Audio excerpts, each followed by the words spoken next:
Good afternoon, everyone. First, I would like to say that this webinar is being recorded and we have time after the presentation for questions. I am Bamidele Osamika. I'm the Regional Climate Collaborative Manager at Green Umbrella. Green Umbrella is a regional climate collaborative, Greater Cincinnati. We have been serving as a backbone of environmental and sustainability work in the Greater Cincinnati for about 25 years. Over the years, we have connected hundreds of members, institutions, businesses, academic institutions, nonprofit organizations, as well as passionate individuals through a collective impact approach to tackling most complex and pressing environmental challenge that is facing our community. This, this webinar series is titled Climate Health Equity Series, which is a climate change, flash flood events, and health outcomes. This 1 hour webinar hopes to explore the connection between climate change and flash flood events and health outcomes. Our panelists will make a brief presentation followed by Q&A. Then we will wrap up with the next steps and some announcements. With the previous change in Green Umbrella's identity from Sustainability Alliance to a regional climate collaborative, Green Umbrella joins more than 30 other collaborators across the country, all of them working on cross-jurisdictional climate action. And given our staff and existing programs, our partnership that have been established for over the past 25 years, Green Umbrella is now actually the largest regional climate collaborative in the country. Green Umbrella serves the 10-county region across Southwest Ohio, Northern Kentucky, Southeast Indiana. Myself, Nobi Kennedy, and our Regional Climate Collaborative Coordinator, and Savannah Sullivan, our Senior Director of Programs and Climate Strategy, are the three primary main staff supporting our climate health equity work. Alongside our climate health fellows, Mitch Single, a fourth-year medical student at the University of Cincinnati Medical School, and Elias Rose, an undergraduate medical student at University of Cincinnati. Climate Health Equity webinar series build on recently completed report done in partnership with Scioto Analysis. To highlight the findings of this report and accelerate the key actions related to the key issues, we have released a public service announcement toolkit that is connected to topics covered in this webinar series. Please visit our website and other media platforms to download and read the full report. The public service announcement campaign will cover 11 climate health topics, one per month. It will provide data and shareable media materials every month. Additionally, the campaign will share actionable strategies at the individual, institutional, and system levels. This month's public service announcement campaign covers climate health, flash flood events, health outcomes in Greater Cincinnati. Do you know that floods are among the most significant natural disasters in terms of numbers of people affected? Climate change has exacerbated the occurrence of flash flood events across the region of the United States. A recently completed fifth national climate assessment reveals an obvious physical changes across different regions that are being impacted in the country. In the Midwest, a rising temperature, extreme weather events threatens the livelihood, trades, it harms public health issues, damage businesses, and also homes and others. The urban dwellers and agricultural environments are specifically vulnerable to runoff and flooding. The health effects of floods may include hospitalization, emergency department visits, psychological effects, psychological injuries, illnesses, infections, and mortality. The report documents and observes a projected vulnerable risk and impact associated with climate change. And as a matter of fact, across the United States, the report also provides examples of response actions underway in the many communities. Please visit our website to read the full report. Then what can you do? What can institution do? At this juncture, we would like to introduce our guest speaker who will dissect this topic and be ready to provide answers to a few questions. Our panelist is Dr. Aaron Wilson. Aaron is an assistant professor, agriculture, weather, and climate field specialist with the Department of Extension in the College of Food, Agriculture, and Environmental Science at the Ohio State University. He is a state climatologist and a principal research scientist at the Bird Polar and Climate Research Center. Aaron research and engagement focuses on observed and projected climate change from a global overview to local changes in Ohio. Aaron believes in building strong relationships and collaboration that helps to meet the goals of our land-grant university and partners across the region by engaging in open dialogue on the science of climate change and building expertise to improve decision-making and effective climate change action. Join me as I welcome Aaron. Well, thank you, Bamidele. I really appreciate it and appreciate the opportunity to visit via webinar here with the folks of the tri-state region. I grew up actually just up the road in Miamisburg, so it's always great to come down to Southwest Ohio area and certainly our neighbors in southeastern Indiana and northern Kentucky to talk a little bit about weather and climate. So we can go ahead and I think and go to the next slide. Yeah, so ultimately, I could spend the next 2 hours or so dissecting different issues when it comes to climate here in the Cincinnati and tri-state region. But we're going to focus today a lot on the flash flood events, give a little update from the National Climate Assessment, and then talk about health outcomes as well. So we'll go ahead and jump to that. Next slide. So I had the honor of being the Midwest chapter lead author for this 5th National Climate Assessment that was released last November. And this is actually from chapter 2 of that report, digging into the changes that we're seeing. And it's not surprising that warming has continued, certainly across the Great Lakes region and in Ohio and parts of the Midwest. We've increased anywhere from 1/2 to 2 degrees Fahrenheit warmer today compared to the early part of the 20th century. But there is an amplification toward the Great Lakes.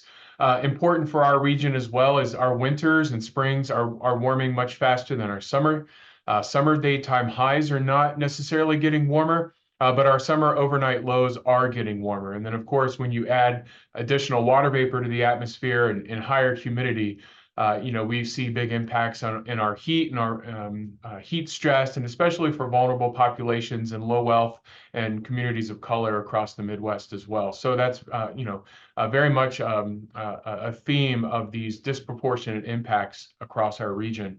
When we look at changes in precipitation, our precipitation has gone up annually since the beginning of the 20th century, but that's not equal distribution throughout the year. And even more recently, we've seen a lot more winter and spring precipitation with some drying trends in portions of the area during the summertime. And we can actually, one of the key facets and key factors that we talked about in our National Climate Assessment are the rapid oscillations between very wet and very dry conditions, which are certainly inherent in this region. If we can go to the next slide. In particular, every different way we slice our extreme precipitation events, the intensity is increasing. And so if you look at, say, the top 1% events, or the maximum daily amount we see once every 5 years or every year, we see those increasing. And the figure on the left shows you that from the National Climate Assessment. On the right-hand side, this is my own analysis looking at 1 inch or greater events from Cincinnati, or the Northern Kentucky airport location here, since 1950. So you can see an increase in those events of at least 1 inch or greater over this period of time, to where we're seeing 65 to 70 events every 5 years now of at least 1 inch on the daily record amount. So we're seeing an increase in the intensity or the heaviest precipitation events to go along with this. Next slide. Another way we can sort of get some information about this is to think about, and we're really familiar with this phrase, 1 in 100-year flood event. Unfortunately, data from the tri-state and data from Ohio, Kentucky, Indiana over the last 20 years is not incorporated in the current thresholds from NOAA, the National Oceanic and Atmospheric Administration, their precipitation thresholds. So, First Street Foundation was a foundation through their different methods, and you can investigate what they did to incorporate the last 20 years of data and to reassess basically the change in the 1 in 100-year flood event by adding this additional data. So if you hit the next slide, we can zoom in on the Ohio area. So everywhere in blue across the country, 1 in 100-year flood events are actually occurring more frequently. And when you look at Southwest Ohio, Southeast Indiana, Northern Kentucky, it's anywhere now from 1 every 5 to 1 every 20 years. We're seeing what we call 1 in 100-year flood event. So we know that the frequency of these extreme rainfall events have gone up, but we'll talk a little bit more in a second about how that then interplays with humans and the decisions that we're making on the land surface. Next slide. Of course, as we project out into the future, there's some uncertainty and some idea. We run different scenarios about basically, are we looking at emissions and energy about the same? Are we going to continue to increase our greenhouse gases, or are we going to mitigate? And so sort of the intermediate scenario here puts the Earth at about 3.6 degrees warmer than what we're used to over a contemporary period by about 2053. And so for us in the tri-state region, that's about a 3 to 5 degree Fahrenheit annual increase in temperature. And with that comes about a 5 to 10% increase in the amount of annual rainfall. But again, there's a lot of subtlety there.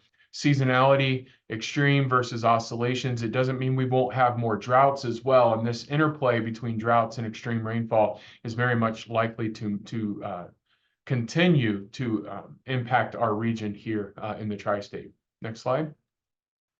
So as we start to funnel that down locally just a little bit, and you think about the billion-dollar weather and climate-related disasters last year across the country, 28 of them. Our average since 1980 is about 8 per year, but we've seen big increases over the last decade in terms of those billion-dollar weather and climate-related disasters. And these are all CPI adjusted, so they're year to year they are compared equally. But when you look at the Midwest and you look at an area like Cincinnati, they're often coming in the form of extreme rainfall events, flooding, flash flood events, or even severe weather. But we will talk about our understanding and limited confidence in some of these things. Overall, the Chapter 4 from the National Climate Assessment talks a lot about water. We know that our water-related billion-dollar disasters are increasing across the United States, the flash flooding, tropical cyclones, etc. But climate change-driven changes in precipitation amount, duration, snowpack, soil moisture, they combine with human activities, land cover changes, increasing property values. And you can see in the bottom figure there, also from Chapter 4, an increased flood damage associated with all of these factors, but then also the significant portion that is really at stake because of changes in precipitation patterns. And so, again, precipitation changing is one part of the equation. We also have to think about our changes on the land surface, impervious surfaces, how we're building, material design. All of these things are where numerous other disciplines come into play when we think about how we're adapting and mitigating these changes into the future. Next slide. So when we think about inland flood drivers and activity, as scientists, we have good understanding and pretty high confidence in the fact that we are seeing short duration extreme rainfall events increase, longer drought periods because of drier soils, and increased evaporation rate, and changes in soil moisture and snow melt. But what we have a little bit more limited understanding or lower confidence in is whether that drives increases in flood activity, rare large events in smaller watersheds, or flooding in urban areas versus decreases in flooding activity because of drier soils. Flood kind of mitigation due to drier soils, or decreased magnitude and frequency of snowmelt driven floods. So there's some uncertainty there. And then climate is really doesn't exist in a vacuum, right? And so we think about the other compounding effects or factors, from human migration, the concept of people moving into the tri-state region, supply chain disruptions, and very much the disproportionate burden on low wealth and groups that have historically been excluded from decision making about how do we develop our cities in ways that are climate resilient, and that we're not disproportionately putting that climate burden, which we have, on our low wealth and communities of color. And so all of these come to play, multiple avenues toward impacting on water quality as well, not just harmful algal blooms in Lake Erie. If you're in this region, we hear a lot about Lake Erie, but harmful algal blooms and sediments and contamination and impacts from combined sewer. All of these things come into play. And of course, you add topography, development, and all of these different environments across the region, you get a really complex picture. Next slide. And it's not just about flooding, and drowning and that sort of thing. Flood zones are danger zones, as you can see from the Centers for Environmental Health. In the air, thinking about molds, thinking about different pollutants in the air from these as well, and carbon monoxide and gas burning appliances. Thinking about the chemicals in the water and exposure from the water, pathogens there, and septic tanks, dead animals, other things like that. And of course, pathogens that are left in the soil, and contamination from sewage and manure, and all of these different practices as well. So there's a lot of dangers. And of course, on the left-hand side, you see sort of this schematic that connects the sources of vulnerability to the timing and the ultimate health impacts. It's very much about demographics, socioeconomic, health status, and others increasing or decreasing vulnerability. Knowing that our low wealth and BIPOC communities have a higher vulnerability because of decisions that have been made. And then ultimately leading to these health impacts from psychological, anxiety, depression, post-traumatic stress, the physiological side of things with illnesses, infection, injury, and even death, all being outcomes, right, from these flash flood events as well. Next slide. And then we broaden it out to more general health concerns, climate change impacting, from rising temperatures and more extreme weather, leading to those impacts from severe weather, air pollution, changes in vectors, changes in allergies, and ultimately leading to increases in hospitalizations, Lyme disease, asthma, heart-related illnesses, cardiovascular failure, all connected back to things like wildfire smoke and others that you'll find a lot in the National Climate Assessment. Chapter 15 is all about health in the National Climate Assessment, looking at heat and health equity, right? How are we building our communities? And how are we building our cities and communities? Traditionally, historically redlined communities, BIPOC and other low wealth communities are hotter than other neighborhoods because of the way we've built and cut off and constructed our highways. Thinking about the social and racial factors, the compound risks, the economics of it all.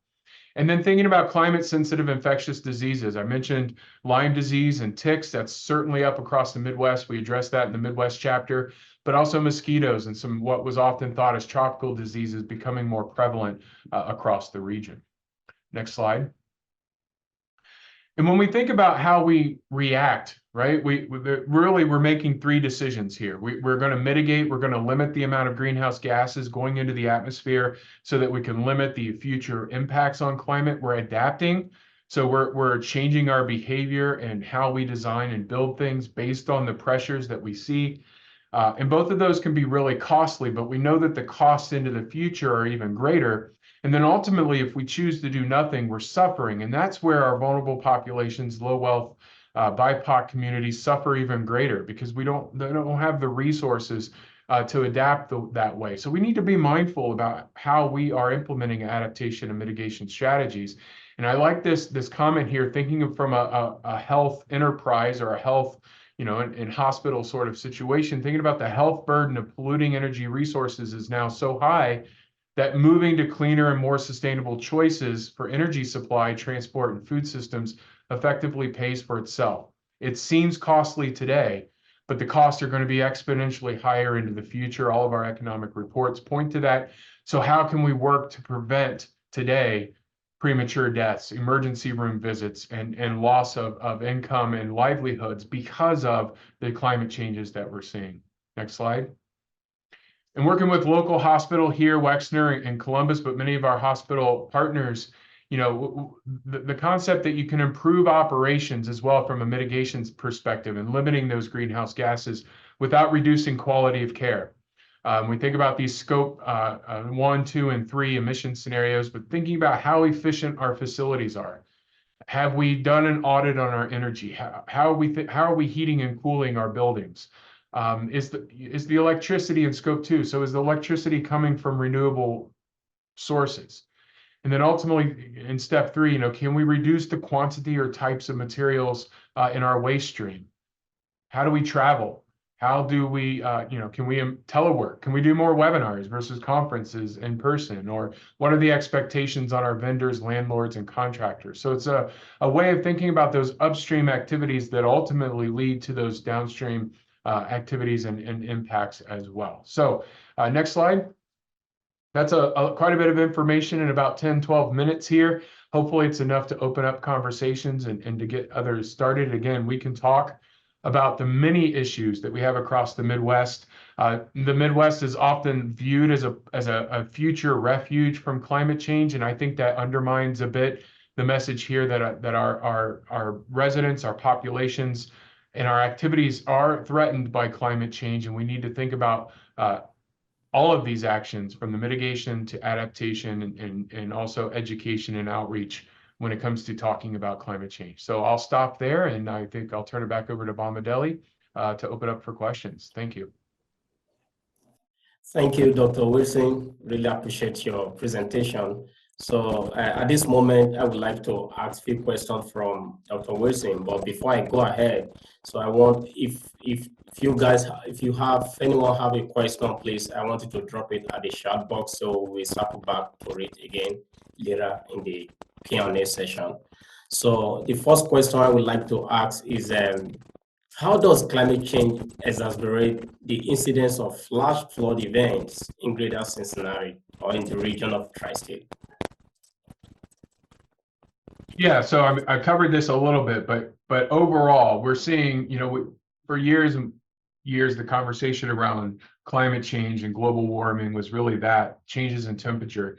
But what we know is that there's very much a strong feedback to the water cycle and the hydrology across the surface. So as temperatures increase, we get evaporation of moisture globally, really across the entire world, an increase in the evaporation rate or the loss of moisture from the surface, ocean, and land into the atmosphere. And we always hear this phrase, warm air holds more water. It's not scientifically precise, but that's essentially the gist of it. And so as we get a warmer environment, we have water vapor that have exceeded levels of the past in the atmosphere. And so for here in Cincinnati region, fronts, cold fronts, warm fronts, showers, they're just doing what they've always done, right? That's what weather is. Cold front comes along, it has that moisture that's available for precipitation. But if we're seeing increasing amounts of water vapor for these systems in a warmer environment, more energetic environment, then we can squeeze out more rainfall over a shorter period of time. And so we get these heavier downpours, these incidents of 5 inches of rain in 2 hours, or 7 inches of rain in 10 hours in some parts of northern Ohio last year. And so thinking in the Cincinnati area, think about topography and some steeper slopes, and that combines, right, with increasing surfaces that don't really promote infiltration of water, and then you can get really bad scenarios here of more rain in areas that can't take on that moisture, you get rapid flooding across the surface. So it's the whole hydrologic cycle that's at play here that's being impacted by an overall warmer environment and a change to how our water moves through the water cycle. Thank you for those explanations. So the second question I have here is how do flash flood events impact health outcomes in the region? I mean, how does it affect the vulnerable population, especially? Yeah, so often what you'll find is that, a lot of the vulnerable populations or areas of our urban centers are tend to be in lower elevation, lower areas that are just more prone to floods. That are certainly within the 1 in 100 year floodplains. The higher, more affluent communities have more of that typical flood prevention. You find that the resources have been not equally distributed to develop those areas and build resilience to flooding mitigations. And so we've seen that historically. These are areas that low wealth and community leaders within the BIPOC communities have not really had or been at the table of making decisions about how the city was developed or planned or where folks live. And so that puts a heavy burden. Frequent flooding, a conversation that we had within our Midwest chapters, you hear this term all the time, nuisance flooding. So these are flood events that don't necessarily reach billion-dollar loss status. But what you'll find is that oftentimes these higher burden communities are seeing these frequent quote unquote nuisance flooding events, right? And after time, that takes a big heavy toll, right? From a resource perspective, but time and time again, basement flooding, thinking about, just even larger scale disaster and loss of homes for these lower wealth and communities of color as well. So all of these, we have to be really mindful about how we're making decisions as we think about a more resilient community structure into the future. Thank you for those explanations. So we have a few questions from the audience here. One of it is, are there published articles or reports from local researchers on efficacy of GIS installation in stormwater management? Yeah, so there's been a lot of work there, and not just, I can't think of local researchers, but certainly regional and sort of national scale. There's I sort of equate that to on the side of agriculture when we think about climate smart agriculture, but these with GISI installations and thinking about stormwater management, there are a lot of small scale studies, and there's certainly different neighborhoods. I know there's an ongoing work that was conducted in Columbus, thinking about Blueprint Columbus, but here in central Ohio and sort of detachment of stormwater from the sewer flow as well. Also thinking about installation of rain gardens throughout different communities and how that impacts changes in water levels as well. And of course, there's a social side to that in folks in terms of adopting these strategies or even looking at some of these strategies pretty skeptically, right? And thinking about how I think we need to increase the volume and increase the confidence that we have in these installations, and also understanding that not every technique will work everywhere all the time. So we have to understand a lot of the nuance when it comes to how they can be effective and where and when they might be more effective than others. The actual techniques themselves are a little bit out of my wheelhouse as a climate scientist, but certainly we work with a lot of partners that think about these things. And again, how do we take on, installations that can withstand these oscillations between very wet and very dry conditions? Thank you very much for that. So we have second question here. Do you have recommendation for climate data or figures to use? I mean, specifically for Cincinnati region, that is easily accessible to non-scientists?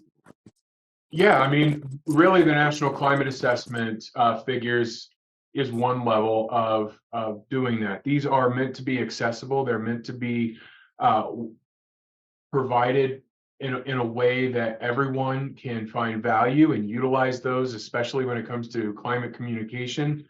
I think you'll find in the new fifth National Climate Assessment, there's a lot of attention paid to art as well, and how different artists have voiced concerns and changes in a way that resonates with other folks that through those finer arts kind of avenue can really move folks to either action or greater understanding.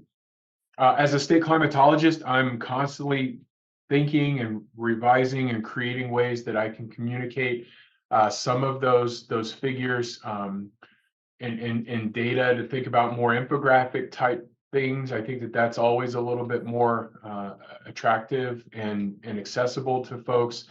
And really a lot of communication techniques. It's really being grounded in the impacts and the solution space. I think are also very effective. Um, and what we have found is that at times, depending on the audience, the climate data or the figures do not resonate, regardless of how they're revised. But there are different ways of communicating similar ideas. So if you've got some different ideas, I noticed that question was from Christy, and you certainly want to reach out. My email address is provided. I can maybe link you up with some specific things that we're thinking about. We've got here at the center, the Bird Center, we've worked with students in visual arts and communication to think about ways of adapting scientific figures into more accessible figures as well. So maybe reach out via email, and I can link you up with some of that information. Thank you very much. So as part of our follow-ups too, we're still going to send in some resources along with the slide deck and recordings. So the last question here is what are ways public health experts have approached looking at the positive impact of increased green space and negative impacts of global warming, together with potency among sensitive populations?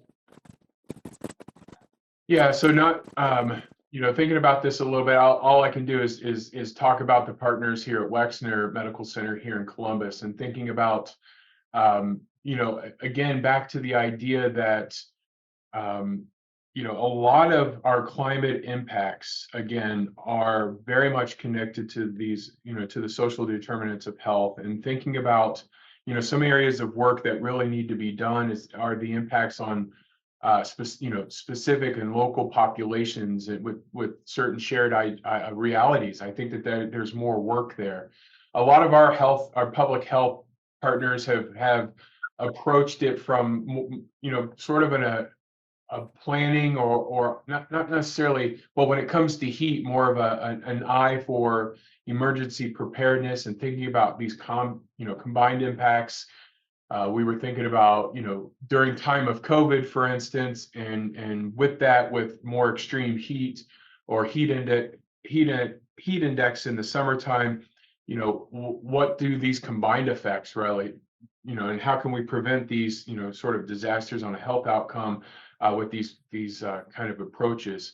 I think when we think about the positive impacts of increased green space and even coming down to conversations with their patients on this, bringing in doctors through ground rounds and seminars to discuss the climate impacts for our region, making sure that we're advertising and thinking about that a certain amount of increased precipitation or increased wildfire smoke we know leads to a 3% increase in emergency room visits based on the hospital zip code. And so thinking about these things are really important in communicating those. But always, what I appreciate about the question is how do we look at the positive impacts? Thinking about demonstrating and showing that increases in green space lead to healthier outcomes. That work is ongoing. I think it will continue to come out. I think it was made a pressing issue and really a gap in our understanding and communication in the National Climate Assessment. So hoping that the National Academies of Science are undertaking that to develop almost a health report and health outcomes at the national level that can then be distilled down to more of the local level as well. So there's a lot of different avenues there of preparation, adaptation, and discussion around the positive impacts in the solution space of increasing climate health outcomes. Thank you very much, Dr. Wilson. So as we just talking, so we just have one question coming up. I mean, just popping. So we don't know if you can just help us to talk one or two things about it. The audience just being curious about any example of a state or a city that that you think community governance or groups of people are kind of successful in addressing or mitigating some disproportionate impact of climate change in their community. Yeah. So a couple examples come to mind. We had, on the author list for the Midwest, we had public health not official, but a public health researcher in Minnesota. And so Minnesota as a state has been a bit out in front of things when it comes to climate change and health impacts. Jesse Bell also used to be with CDC, now works with the University of Lincoln, Nebraska Medical, does quite a bit of work on thinking about the community groups or thinking about how to address these disproportionate impacts on climate change. When I think about community groups, I'm thinking about Healthy Impact Columbus, who's thinking about these as well as an example. Not being in Cincinnati, I don't know the local groups, but I think, a couple of conversations I could get there. But I would also be curious how many initiatives in the Cincinnati region have been undertaken. And I think based on the audience questions here, that there could be a couple that are really in tune with that as far as the tri-state region. But I know that Hospital Association, others throughout the state of Ohio are getting involved around these conversations. And that's happening not just locally, but also across the United States when it comes to these community groups. There's a lot of attention paid to our tribal nations, and Ohio not having federal recognized tribes, but there's examples of improved health ties across parts of northern Minnesota, northern Wisconsin, and parts of Michigan as well, with some of the techniques and communication and climate adaptation strategies that our indigenous populations in those areas are undertaking as well. So I think that's a great way and what we try to do through our communication is uplift some of those case studies, those community examples. And that has been effective in the public health sphere for sure. All right. Thank you, Dr. Wilson. We'll appreciate all those answers to those questions. So thank you for the engaged audience too. So as we wrap up today, we wanted to share some tips on how to protect your health after flood events. For example, do not drive or wade through flood water. Do not throw away perishable foods in your fridge when the power is off for 4 hours or more. Do not, please just find more information on our social media platforms on what institutions can do to be more resilient towards the impact of climate change. We have also recently published a blog post that is titled "High Water, High Risk: How Flooding Can Impact Our Health." So where you can, learn more information about the flooding or flash flood events. We also have a social media toolkit so that you can learn from basically on flooding and health in your networks and also your community. Moving forward, let's endeavor to adopt climate resilient strategies to prevent flash flood events, and lead change by supporting green infrastructures, watershed planning, advocate for maintenance and improvement of our existing sewage and waste management system. Also, protecting river banks from erosion, and also invest in green infrastructure initiatives. We have few announcements to make. Our climate health equity for next month, which is May, is climate change and risk of vector-borne disease in Greater Cincinnati. I bet you don't want to miss this one.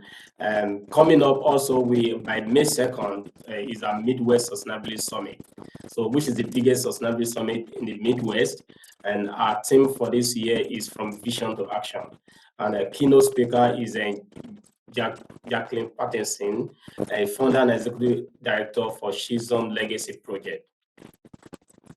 Please log in visit our website to register. The conference will feature full days of inspiring discussions and workshops with over 80 speakers and exhibitor exposure and art show and live performances.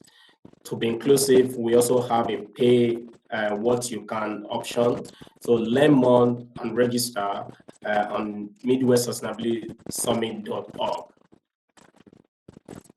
And May 3rd, we will have our Green Space Alliance have an event titled Meet a Green Space, Hike at Buttercup Valley Preserve. On May 9th, you can also follow us on through our program through the Regional Food Policy Council, which is a webinar titled Calculating Greenhouse Gas Savings for Local Food. Please visit Green Umbrella online platform to get engaged in our work and also be part of the solution. Thank you for joining us today, and see you next month on another exciting topic. Thank you.